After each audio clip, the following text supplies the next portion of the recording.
नमस्कार. BNX news 9 मध्ये मी दयानंद अल्लोळे आमच्या सर्व प्रेक्षकांचा पुन्हा एकदा मनपूर्वक स्वागत करतो. जर काय करायची जिद्द आणि इच्छा असेल तर आपण काहीही करू शकतो. त्याला वयाची काही मर्यादा नसते किंवा घरच्या परिस्थितीची सुद्धा काही मर्यादा नसते. असंच एक सर्वोत्कृष्ट उदाहरण आपल्या समोर राजमहेंद्र येमुल सरांनी पुन्हा एकदा सोलापूरकरांना नव्हे तर संपूर्ण महाराष्ट्रवासियांना सिद्ध करून दाखवलेला आहे. 2000 साली सोलापुरात सूर्या जिम म्हणून एक जिम कार्यरत झाली होती आणि युवकांना प्रोत्साहन करत लोकांना आरोग्याच्या दृष्टीने आणि ताकदीच्या दृष्टीने मजबूत करण्यासाठी कार्यरत होती.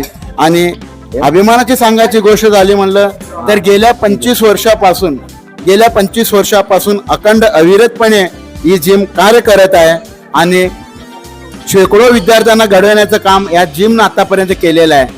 आणि फक्त विद्यार्थ्यांनाच घडवायचं काम नव्हे तर आपण स्वतः सुद्धा काहीतरी करू शकतो या प्रेरणेने ते प्रेरित होऊन स्वतः राष्ट्रीय स्तरावर गोल्ड मेडल पटकवलेले आणि विशेष वयाच्या 60 नंतर त्यांनी गोल्ड मेडल पटकवलेले आहेत. आणि अभिमानाची गोष्ट म्हणलं तर सोलापूरकरांसाठी किंवा संपूर्ण महाराष्ट्रासाठी वयाच्या 60 नंतर गोल्ड मेडल पटकवलेला एक सुद्धा इतिहासात नाव नोंद नाही आहे. तर ते मान सोलापूरकरांना मिळवून देण्याचं काम येमुल साहेबांनी केलेलं आहे. सर नमस्कार. नमस्कार सर. असं म्हणतात जर काही करून दाखवायची इच्छा असेल तर त्याला वयाची किंवा घरच्या परिस्थिती काहीच मर्यादा नसते. परिस्थिती किती बिकट असू दे आणि वय कोणताही असू दे त्यावेळी सुद्धा आपण स्वतःच्या कर्तृत्वावर काहीतरी चमकदमक करून टाकू शकतो. तर सोलापूरकरांच्यासाठी अभिमानाची गोष्ट आहे 60+ वयाच्या 65व्या वर्षी सुद्धा आपण राष्ट्रीय पदक घेऊन सोलापूरकरांचं नाव नावाजलेलं आहे. त्याबद्दल आपण काय सांगाल? तर कसं आहे, प्रत्येक हा व्यायाम करणारा माणूस जो असतो तो कधी समजायचा नाही माझा वय झालं. तो सारखा हेच त्याच्या विचार आला पाहिजे मला निरंतर निरोगी राहायचंय. मग त्याच्यातून या गोष्टी घडत असतात. निरंतर जो करतो असतो व्यायाम त्याला आज ना उद्या गोल मिळणारच असतो. सर सोलापुरातील गेल्या 25 वर्षापासून आपली सेवा अखंडितपणे चालू आहे. पण आता एक क्रेज निर्माण झाला आहे की मुलं जिमला जाऊ स्वतःचा बॉडी बिल्डर वगैरे करू सध्याचा. पण 25 वर्षापूर्वी एवढा म्हणजे लोकांना ते प्रशिक्षित नव्हतं, लोकांबद्दल तेवढा उत्सुकता नव्हती त्यावेळी. पण त्यावेळी सुद्धा आपण आणि जिद्दीने आणि चिकाटीने त्यावेळी सुरुवात करण्याचं नेमकं कारण काय? जिम सुरुवात तर मुख्य म्हणजे मी व्यायाम करायचो शिवस्मारकला. मग इथून ते 4 किलोमीटर जायचं असं मी 12 वर्ष केलं. मग त्यानंतर मला वाटलं की मी एकटं कसं करायचं, आपला समाज इतकं इकडे पूर्व भागात आहे, आपण समाजासाठी काय करावं म्हणून मी पहिला जिम 2000 मध्ये भद्रावती पेठेत ओपनिंग केलं. खूप तिथं प्रतिसाद मिळाला. त्यानंतर 2002 ला दुसरा जिम, 2005 ला तिसरा, 2007 ला चौथा जिम, असं 4 जिम ओपनिंग केलं मी तेव्हा. सर आपण म्हणत आहात की आपण स्वतः 12 वर्ष दुसरीकडे जिमला जातो. तर नेमकं आपण प्रेरित केव्हापासून झालात आणि वयाच्या कितव्या वर्षापासून आपण जिम करत आहात? मी वयाच्या मला वाटतं 12 ते 13 वर्षापासून मी व्यायाम करतो असतो, योगा वगैरे करत होतो. मग त्यानंतर मी मुंबईला गेलो शिक्षणासाठी. मग तिथे ब्लॅक बेल्ट घेतला, कराटे ब्लॅक बेल्ट. मग तिथं मला वाटायचं आपण फक्त ब्लॅक बेल्ट झालो, मला बॉडी बिल्डिंग करायचं. मग त्यानंतर सोलापूरला जेव्हा आलो, मग लग्न झालं. लग्नानंतर 87 ला मी शिवस्मारक जॉईन केला आणि 2000 पर्यंत कंटिन्यू करत होतो. 2000 स्वतःची जिम उघडली, तिथून कंटिन्यू व्यायाम करत आहे. आणि तिथून असं वाटतं की मी जर चांगलं काम केलं या क्षेत्रात तर काय मुलांना घडवलं तर आपलीच मुलं मोठे होतात, आपली मुलं सदृढ होतात. म्हणून या उद्देशाने मी हे फील्ड निवडला आणि मला आवडीचं फील्ड आहे. तर आता आपण गेल्या जवळपास 45 ते 50 वर्षापासून स्वतः व्यायाम करत आहात या फील्डमध्ये आहात. Yes sir. आमच्या युवकांसाठी आपण या जिमचे फायदे काय काय सांगाल? खूप फायदे आहेत सर. जिम जो करतो तर कुठलाही रोग जवळ येतच नाही. आजकाल काय झालं, आपलं जेवणाचं आहार विहार जे आहेत चेंजेस आहेत, त्यामुळं 35 नंतर 40 नंतर BP शुगर होत असतं. आणि जो जिम करतो त्याला या गोष्टी जवळ पण येऊ शकत. म्हणून सांगतो मी की प्रत्येक मुलगा हा कुठल्याही समाजात असो तो व्यायाम केलाच पाहिजे. सर जिमसाठी एक वेळेची काय मर्यादा असते का? कारण कसं आहे, योगा वगैरे जो असतो सकाळी सूर्योदयाच्या वेळी किंवा सूर्यास्ताच्या वेळी असं करावं काही नियम असतो. जिमसाठी काय मर्यादा असतात किंवा काय त्याचे नियम असतात? नाही असं काय नाही. तुम्ही 24 तासात कधी 1 तास काढा आणि स्वतःच्या शरीरासाठी द्या. संध्याकाळी असो, दुपारी असो, रात्री असो, कधीही घ्या, काही अडचण येत नाही. जिद्द पाहिजे माणसाकडे एवढंच. फक्त करण्याची स्वतःहून आतून आवक पाहिजे आणि जिद्द पाहिजे. Yes yes yes. आणि डाएटचा काय संबंध? काही लोक शाकाहारी असतील, मांसाहारी असतील. शाकाहारी आता बघा, आपलं डाएट म्हणजे कसं, आपल्या घरात सगळं डाएट प्रकारचं चालत असतं. आपली आई असेल किंवा आपली बायको असेल, ती सकाळी एक भाजी करते, संध्याकाळी एक भाजी करते. रविवार आलं की अंडी, मटन, बिटन, चिकन वर असतं. बुधवार आलं की तेच असतं. हे डाएटचं प्लॅन आपल्याला ऑलरेडी आपल्या घरातच चालू होतं. तर फॉरेन लोकांना ते डाएट प्लॅन करून घ्यावं लागतं. आपल्याला काय गरज नाही. येस. तर हे झालं आपल्या विकासासाठी आपण संदेश दिला सर. पण सर्वात अभिमानाची गोष्ट आहे, सोलापूरकरांचं नाव उंचवण्याचं सौभाग्य आपल्याला लाभलेलं आहे. किंबहुना आपण ते स्वतः प्रेरितून केलेलं आहे. त्याबद्दल जे जे आपल्याला परिश्रम लागले, काय काय कष्ट सोपासावं लागलं तिथपर्यंत पोहोचण्यासाठी, याबद्दल काय? तर नॅशनलला जायचं म्हणजे चेष्टा नाही आहे सर. 10-12 वर्ष जर आपण मेहनत घेतलं तेव्हा कुठं आपण जाऊ शकतो नॅशनलला. पण माझं काय असं नशीब आहे किंवा आपल्या मोठ्या लोकांचा आशीर्वाद आहे, मी एका वर्षात डिस्ट्रिक्ट लेवलला गोल्ड घेतला. त्या 6 महिन्यांनी स्टेट लेवल गोल्ड घेतला. लगेच त्याच वर्षी 2005ला नॅशनलला पण गेलो आणि तिथेही गोल्ड घेतला. त्यामुळे मला गेल्या वर्षी 26ला म्हणजे 26 इंटरनॅशनलसाठी मला सिलेक्शन झालं होतं. पोलंडला होतं बेंच प्रेस म्हणून, पण थोडंसं आर्थिक अडचण असल्यामुळे गेलो नाही. सर मग आपलं इंटरनॅशनलचं स्वप्न कधी पूर्ण होणार? तर या वर्षी किंवा पुढच्या वर्षी 100% जातो ते. 100%. नाही, आपण काही आर्थिक अडचणीमुळं दानशूर व्यक्तींना सुद्धा आव्हान केलेलं आहे की तिथे केलं. पोहोचण्यासाठी. येस केलं, पण कोणी काय आपलं सपोर्ट दिलं नाही. आपलं पद्मश्री लोक थोडंसं या गोष्टीला लक्ष देत नाही. तर स्पोर्ट त्यांना माहितच नाही. त्यांना कारखाने अमुक अमुक एवढ्या गोष्टी माहित असतात. व्यवसाय बस त्या गोष्टीकडे लक्ष नसतं. आता येतील पुढं आलं की आपण जाऊया, काय अडचण काय नाही. सरकारला यासाठी आपण काही साथ घातलाय? मी मोदींना लेटर लिहिलंय की स्पोर्ट्स लोकांना फक्त तुम्ही क्रिकेटसाठी तुम्ही इतकं हे नका करू, इतरही स्पोर्ट्स आहेत त्या स्पोर्ट्स देखील तुम्ही काहीतरी दिलासा दिला पाहिजे, काहीतरी मानधन दिलं पाहिजे. तर पुढे आम्हाला देखील काही मुलांना घडवता येतं. येस.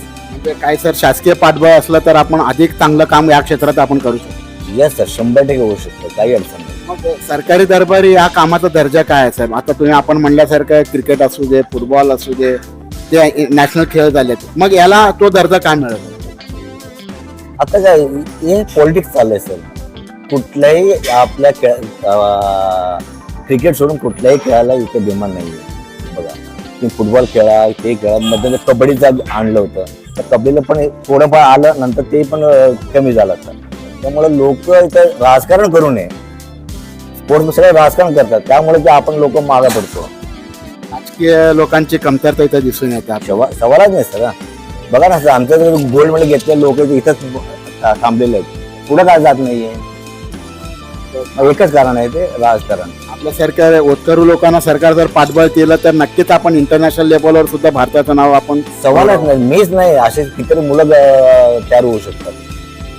तर अजून एक विशेष गोष्ट, वयाच्या 60 नंतर म्हणजे जेव्हा माणूस ज्येष्ठ नागरिकची कॅटेगरीमध्ये जातो त्यावेळेस आपण हे कार्य सिद्ध केलेलं आहे, तर त्याबद्दल काय सांगा? सर, माझं लहानपणापासून सवय असं आहे सर, मी कधी समजत नाही की मी म्हातारा चालतो.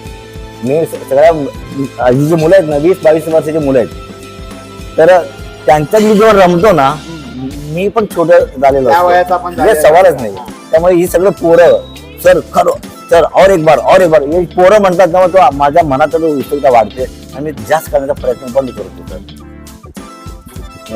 आजच्या युवकांमध्ये या क्षेत्रात किती संधी, म्हणजे शरीराचं आरोग्य तर सुधारतोच, बॉडी बिल्डिंग जे होते ते होतेच, पण करिअरच्या क्षेत्रात काही यामध्ये त्यांना स्कोप आहे का युवकांना? आहे ना सर.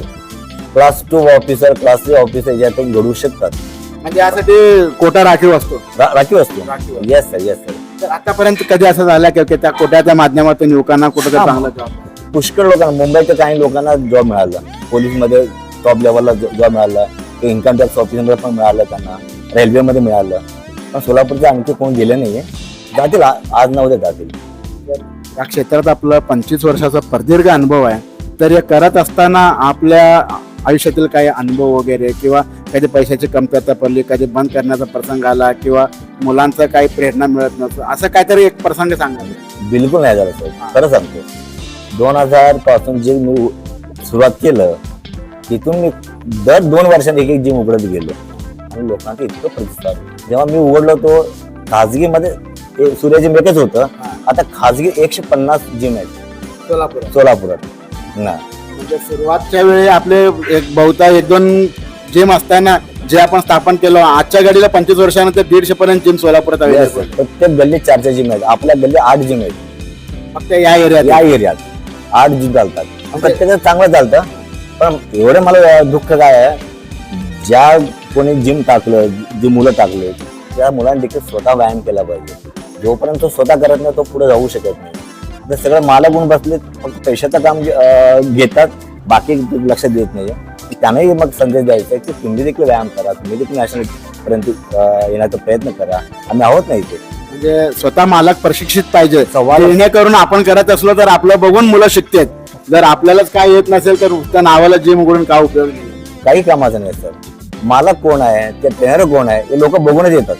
आणि मला बघून तुम्ही आज आलात की नाही सरांची मुलाखत घेऊ म्हणून, कशाला याच्यामुळे आला की नाही, याच्यासाठी जे कष्ट आहे ते घ्यावं लागतं. पण त्याच्यामुळे तर आपलं आयुष्याचं सोनं झालंय, सार्थक झालेलं आहे. आपण एवढ्या वर्ष जे जिद्दीने मेहनतीने केलं त्याचं फळ तर आज आपल्या या रूपात दिसतच आहे सर.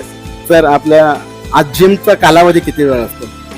म्हणजे सकाळी केव्हा चालू होतं? मी सकाळी 5 ते 10 मध्ये सकाळी उघडतो, संध्याकाळी देखील 5 ते 10 असं 2 टाइम 10 तास मी मुलांमध्ये रमतो. 2 टर्मामध्ये येस.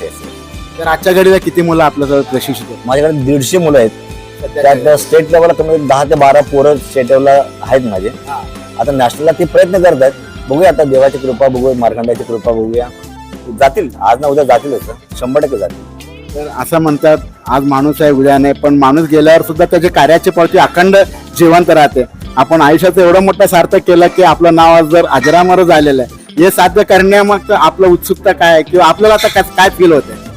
या समाजात असताना मी समाजाला काय देऊन जावं या गोष्टीचं मला आजपर्यंत ते डोकं चाललं असतं. जेव्हा डान्सिंग करत होतो भरतनाट्यमध्ये तेव्हा देखील सोलापूरला हवा करून टाकलं. अजय दासीच्या नाटकात देखील 10-12 नाटकात कामं केलं, त्यातही मला पारितोषिक मिळालं. मग आता म्हटलं पॉवर लिफ्टिंग करायचंय मला, बॉडी बिल्डिंग नाही पॉवर लिफ्टिंग करायचंय. ते पॉवर कसं आपण जनरेट करतो याच्यावर तो लक्ष देऊन मी दाखवून दिलं की पॉवर लिफ्टिंग या वयात देखील होऊ शकतं. एक 65 वर्षाचा नवयुवक आमच्या 18-20 वर्षाच्या मुलांना काय संदेश देऊ शकतो? संदेश एकच सांगायचंय, तुम्ही नुसतं पिक्चर बघून त्याचे बॉडी बघून याचं बॉडी बघून येऊ नका.